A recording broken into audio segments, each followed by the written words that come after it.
ನಮಸ್ಕಾರ ಸ್ನೇಹಿತರೆ, ಇವತ್ತು ಸಿಎಂ ಸಿದ್ದರಾಮಯ್ಯ ಅವರು ಒಂದು ಬಜೆಟ್ ಮಂಡನೆ ಆದ್ರೆ ಮಾಡಿದ್ದಾರೆ. ಇದರಲ್ಲಿ ಮಹಿಳೆಯರಿಗೆ ಕೆಲವೊಂದು ಭರ್ಜರಿ ಗುಡ್ ನ್ಯೂಸ್ ಆದ್ರೆ ಇದೆ, ಮತ್ತೆ ಕೆಲವೊಂದು ಮಾಹಿತಿ ಆದ್ರೆ ತಿಳಿಸ್ಕೊಟ್ಟಿದ್ದಾರೆ. ನಿಮ್ಮ ಒಂದು ಗ್ಯಾರಂಟಿ ಯೋಜನೆಗಳ ಬಗ್ಗೆ ಕೂಡ ನಿಮಗೆ ಗ್ಯಾರಂಟಿ ಯೋಜನೆಗಳ ಬಗ್ಗೆ, ಶಕ್ತಿ ಯೋಜನೆ ಆಗಿರ್ಬೋದು, ಗೃಹಲಕ್ಷ್ಮಿ ಯೋಜನೆ ಬಗ್ಗೆ ಆಗಿರ್ಬೋದು, ಇದ್ರ ಬಗ್ಗೆ ಕೂಡ ನಿಮಗೆ ಈ ವಿಡಿಯೋದಲ್ಲಿ ಮಾಹಿತಿ ಸಿಗುತ್ತೆ.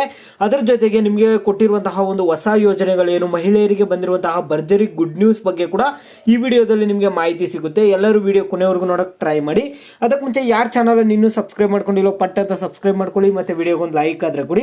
ನೀವು ಕೂಡ ಸಬ್ಸ್ಕ್ರೈಬ್ ಲೈಕ್ ಇಂದ ನಿಮ್ಗೆ ಇದೇ ರೀತಿ ಕಂಟಿನ್ಯೂಸ್ ಅಪ್ಡೇಟ್ಸ್ ಆದ್ರೆ ಸಿಗ್ತಿರುತ್ತೆ. ಈಗಾಗಲೇ ಯಾರು ಸಬ್ಸ್ಕ್ರೈಬ್ ಲೈಕ್ ಮಾಡಿ ವಿಡಿಯೋ ನೋಡ್ತಿದ್ದೀರೋ ಎಲ್ಲರಿಗೂ ನನ್ನ ಒಂದು ಹೃದಯ ಪೂರ್ವಕ ಧನ್ಯವಾದಗಳು. ನೋಡಿ, ಈಗ ನಾನು ಡೈರೆಕ್ಟ್ ಟಾಪಿಕ್ಗೆ ಬರ್ತೀನಿ. ಮೊದಲನೇದಾಗಿ ಗ್ಯಾರಂಟಿ ಯೋಜನೆಗಳ ಬಗ್ಗೆ ಮಾತಾಡಿರುವಂತಹ ಸಿಎಂ ಸಿದ್ದರಾಮಯ್ಯ ಅವರು ಏನಂತ ತಿಳಿಸ್ಕೊಟ್ಟಿದ್ದಾರೆ ಅಂದ್ರೆ, ಇದುವರೆಗೂ ಇಲ್ಲಿ ಗೃಹಲಕ್ಷ್ಮಿ ಯೋಜನೆ ಆಗಿರ್ಬೋದು, ಶಕ್ತಿ ಯೋಜನೆ ಆಗಿರ್ಬೋದು, ನಿಮಗೆ ಗೃಹ ಜ್ಯೋತಿ ಯೋಜನೆ ಆಗಿರ್ಬೋದು, ಈ ಒಂದು ಯೋಜನೆಗಳೆಲ್ಲ ನಿಮ್ಗೆ ಎಲ್ಲರಿಗೂ ಗೊತ್ತಿರೋದೆ. ಇಲ್ಲಿ ಗೃಹಲಕ್ಷ್ಮಿ ಯೋಜನೆಯಲ್ಲಿ ಕೂಡ ನಿಮಗೆ ಉಚಿತ 2,000 ಹಣ ಆದ್ರೆ ಸಿಗ್ತಿತ್ತು. ಈಗ ಸಿಎಂ ಸಿದ್ದರಾಮಯ್ಯ ಅವರು ತಿಳಿಸ್ಕೊಟ್ಟಿರುವಂತಹ ಪ್ರಕಾರ 11,700 ಕೋಟಿ ಆದ್ರೆ ಖರ್ಚಾಗಿದೆಯಂತೆ ಈ ಒಂದು ಇದ್ರಿಗೆ ಯೋಜನೆಗೆ. ಮತ್ತೆ ಇಲ್ಲಿ ನಿಮಗೆ ಏನಾಗಿದೆ ಅಂದ್ರೆ, ಇದರಲ್ಲಿ ಶಕ್ತಿ ಯೋಜನೆಗೆ ಮಾತ್ರನೇ ಒಂದು 3,000 ಕೋಟಿ ಹಣ ಆದ್ರೆ ಖರ್ಚಾಗಿದೆಯಂತೆ ಇದುವರೆಗೂ. ಇದ್ರ ಬಗ್ಗೆ ಒಂದು ಮಾಹಿತಿ ಆದ್ರೆ ತಿಳಿಸ್ಕೊಟ್ಟಿದ್ದಾರೆ. ಈಗ ಮಹಿಳೆಯರಿಗೆ ಒಂದು 3 ಭರ್ಜರಿ ಗುಡ್ ನ್ಯೂಸ್ ಆದ್ರೆ ಕೊಟ್ಟಿದ್ದಾರೆ. ಏನೊಂದು 3 ಭರ್ಜರಿ ಗುಡ್ ನ್ಯೂಸ್ ಕೊಟ್ಟಿದ್ದಾರೆ ಅಂತ ನಿಮಗೆ ಈ ವಿಡಿಯೋದಲ್ಲಿ ತಿಳಿಸ್ಕೊಡೋದಾದ್ರೆ, ಇಲ್ಲಿ ನಿಮ್ಮೆಲ್ಲರಿಗೂ ಗೊತ್ತಿದೆ, ಮಹಿಳಾ ಸ್ವಸಹಾಯ ಸಂಘದಿಂದ ನಿಮ್ಗೆ ಒಂದು ಸಾಲ ಆದ್ರೆ ತಗೊಂತಿರ್ತೀರ. ನೀವು ಸಾಲ ತಗೊಳ್ತಿರ್ಬೇಕಾದ್ರೆ ಕೆಲವೊಬ್ರು ಥಿಂಕ್ ಮಾಡ್ತಿರ್ತಾರೆ, ಬಡ್ಡಿ ತುಂಬಾ ಇದೆ, ಇಲ್ಲಿ ನಮಗೆ ಬಡ್ಡಿ ತುಂಬಾನೇ ಆಗ್ತಿದೆ ಅಂತ ನೀವೆಲ್ಲರೂ ಒಂದು ಯೋಚನೆ ಮಾಡ್ತಿರ್ತೀರಾ.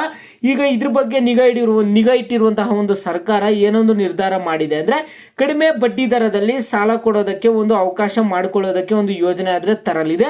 ಈಗ ನಿಮ್ಗೆ ಒಂದು ಕಡಿಮೆ ಬಡ್ಡಿ ದರದಲ್ಲಿ ನಿಮ್ಗೆ ಸ್ವಸಹಾಯ ಸಂಘಗಳಿಗೆ ನಿಮ್ಗೆ ಏನಾಗಲಿದೆ ಅಂದ್ರೆ, ಕಡಿಮೆ ಬಡ್ಡಿ ದರದಲ್ಲಿ ಸಾಲ ಆದ್ರೆ ಸಿಗಲಿದೆ ಇನ್ ಮುಂದೆ.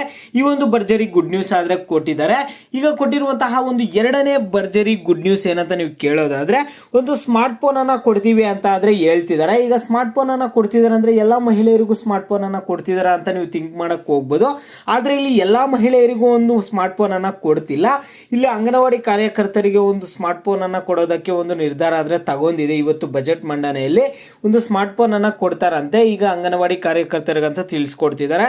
ಈಗ ಇಲ್ಲಿ ಕೊಟ್ಟಿರುವಂತಹ ಒಂದು ಮೂರನೇ ಭರ್ಜರಿ ಗುಡ್ ನ್ಯೂಸ್ ಏನಂದ್ರೆ, ದೇವದಾಸಿಯರಿಗೆ 2,000 ಹಣ ಹೆಚ್ಚು ಮಾಡಿದ್ದಾರೆ. ಅವ್ರಿಗೆ ಮೊದಲು ಬರ್ತಿರುವಂತಹ ಹಣಕ್ಕಿಂತ ಈಗ ಒಂದು 2,000 ಹಣ ಆದ್ರೆ ಇನ್ಕ್ರೀಸ್ ಮಾಡಿದ್ದಾರೆ. ಓಕೆನಾ, ಹೆಚ್ಚು ಮಾಡಿದ್ದಾರೆ. 2,000 ಹಣ ಆದ್ರೆ ಹೆಚ್ಚಾಗಿದೆ, ಈಗ ಇನ್ಕ್ರೀಸ್ ಮಾಡಿದ್ದಾರೆ.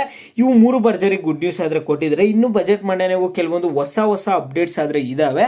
ಆ ಒಂದು ಹೊಸ ಅಪ್ಡೇಟ್ಸ್ ಅನ್ನ ನಿಮಗೆ ಮುಂದಿನ ವಿಡಿಯೋಗಳಲ್ಲಿ ತಿಳಿಸ್ಕೊಡ್ತೀನಿ. ಎಲ್ಲರೂ ಚಾನಲ್ ಅನ್ನ ಸಬ್ಸ್ಕ್ರೈಬ್ ಮಾಡ್ಕೊಂಡು ವಿಡಿಯೋಗೆ ಲೈಕ್ ಕೊಡಿ. ಮತ್ತೆ ನಿಮಗೆ ಯಾವುದೇ ಯೋಜನೆಗಳ ಬಗ್ಗೆ ಆಗಲಿ ಏನೇ ಡೌಟ್ಸ್ ಇದ್ರು ವಿಡಿಯೋಗೆ ಲೈಕ್ ಮಾಡ್ಬಿಟ್ಟು ಕಾಮೆಂಟ್ ಮುಖಾಂತರ ತಿಳಿಸಿ.